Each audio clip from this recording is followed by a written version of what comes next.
বন্ধুরা, মশার উৎপাতে নিশ্চয়ই আপনিও অতিষ্ঠ হয়ে উঠেছেন। সন্ধ্যাবেলায় দরজা জানলা মোটেও খুলতে পারেন না। ঘরোয়া উপায়ে কিন্তু আমরা মশাকে খুব সহজেই তাড়িয়ে ফেলতে পারি।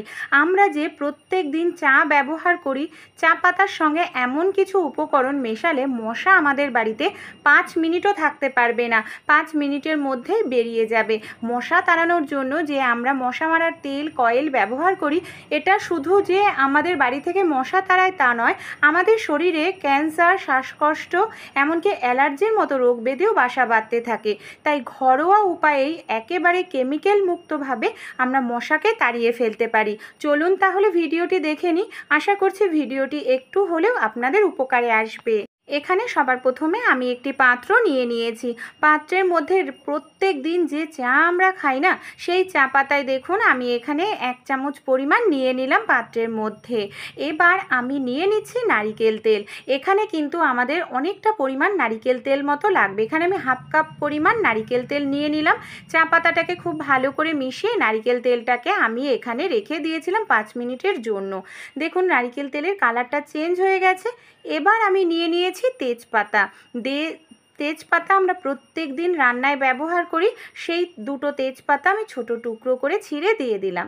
এবার আমি নিয়ে নিচ্ছি কিছুটা পরিমাণ রসুনের কোয়া।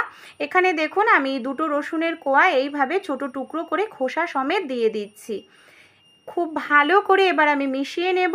এর মধ্যে দেখুন আমি নিয়ে নিয়েছি 3টে লবঙ্গ। যে উপকরণগুলো আমি ব্যবহার করছি প্রত্যেকটা জিনিস কিন্তু মশারা একেবারেই সহ্য করতে পারে না। বিশেষ করে চা পাতা। চা পাতার মধ্যে এমন কিছু উপকারী প্রপার্টি থাকে যেগুলো চা পাতা একেবারে সহ্য করতে পারে না। দিয়ে দিলাম কিছুটা পরিমাণ ছোট টুকরো করে লেবু কিন্তু চা পাতা আর তেজপাতা, সেই সঙ্গে লবঙ্গ আর রসুন, যে গন্ধটা এতটাই স্ট্রং, বাড়ি থেকে মশা পুরোপুরি চলে যাবে। গ্যাসের ওপর রেখে খুব ভালো করে আমাদের তেলটাকে ফুটিয়ে নিতে হবে। এই তেলের মধ্যে আমি দিয়ে দিচ্ছি 1/2 চামচ পরিমাণ জোয়ান দিয়েও আবার খুব ভালো করে ফুটিয়ে নেব। যে উপকরণগুলো আমি ব্যবহার করলাম আপনারা গুগলে সার্চ করেও দেখে নিতে পারেন। প্রত্যেকটি উপকরণ কিন্তু মশা তাড়ানোর জন্য ভীষণ উপকারী। খুব ভালো করে দিয়ে ফুটিয়ে নিতে হবে আর এইভাবে নাড়াচাড়া করতে হবে। অবশ্যই খেয়াল রাখতে হবে যাতে সব উপকরণ পুড়ে না যায়। পুড়ে গেলে কিন্তু এর গন্ধটা থাকবে না, তাহলে কিন্তু কাজ হবে না। যাতে ভাজা ভাজা হয় আর যে উপকরণ সেটা যাতে তেলের সঙ্গে খুব ভালো করে মেশে।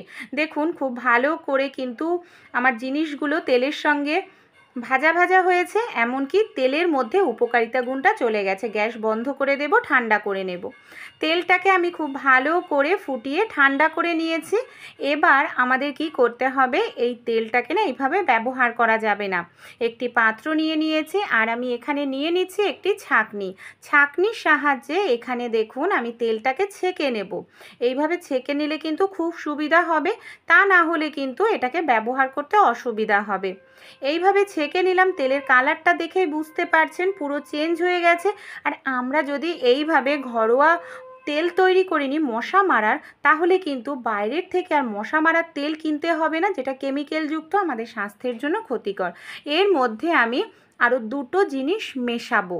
সেটা হলো দেখুন প্রথম যে জিনিস সেটা হলো নিমের তেল। নিমের তেল আপনারা যে কোনো অনলাইন শপেও পেয়ে যাবেন। নর্মাল মুদিখানা দোকানে অনেক সময় নিমের তেল পাওয়া যায়। 3 চামচ পরিমাণ আমি এখানে নিমের তেল দিয়ে দিচ্ছি।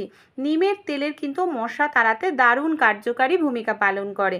সেই সঙ্গে এখানে আমি নিয়ে নিচ্ছি কর্পূর। খুব ভালো করে মেশানোর পর কর্পূরটাকে আমি গুঁড়ো করে দেব।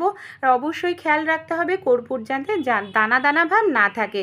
কর্পূর দেওয়ার পর তেলটাকে খুব ভালো করে এইভাবে নাড়াচাড়া করে আমরা মিশিয়ে নেব। ব্যাস, আমাদের তেল কিন্তু রেডি। যেটা আমরা কদিন পর পরই কিনে নিয়ে আসি কেমিক্যালযুক্ত তেল মশা তাড়ানোর জন্য, তার থেকে এটা 100 গুণ ভালো আর 100 গুণ বেশি কার্যকারী মশা তাড়াতে। এটাকে আমরা কেমনভাবে ব্যবহার করব। আমাদের বাড়িতে মশা তাড়ানোর যে এই ধরনের মেশিনগুলো তো আমরা কম বেশি প্রত্যেকের বাড়িতেই থাকে। দেখুন আগেও আমি ব্যবহার করেছি, একটু তেল লেগে রয়েছে দেখতে পাচ্ছেন।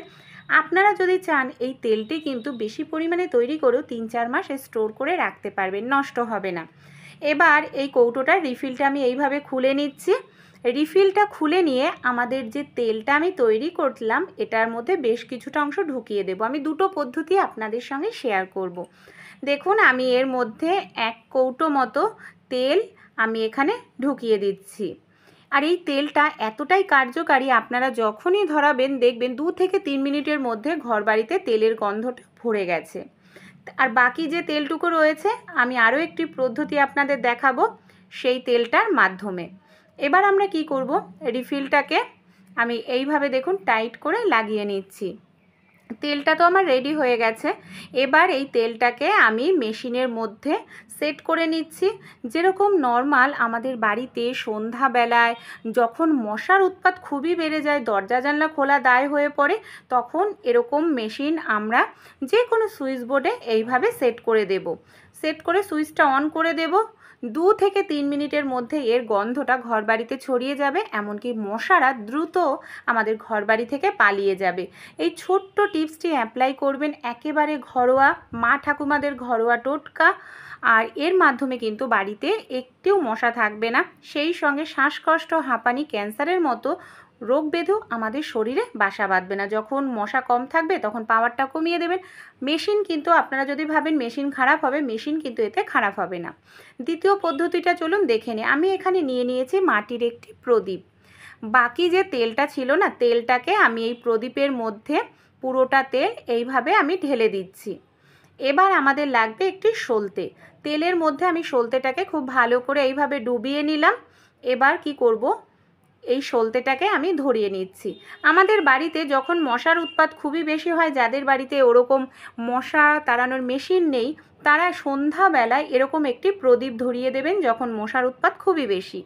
পুরো ঘর একটু দেখিয়ে নেবেন, প্রদীপের যে শিখাটা উঠছে না, সেই শিখার মধ্যে কিন্তু তেলের মধ্যে যে উপকরণগুলো দিয়েছি সেই উপকরণের গন্ধটা সব জায়গায় ছড়িয়ে যাবে, এমনকি মশা দ্রুত বাড়ি থেকে পালিয়ে যাবে।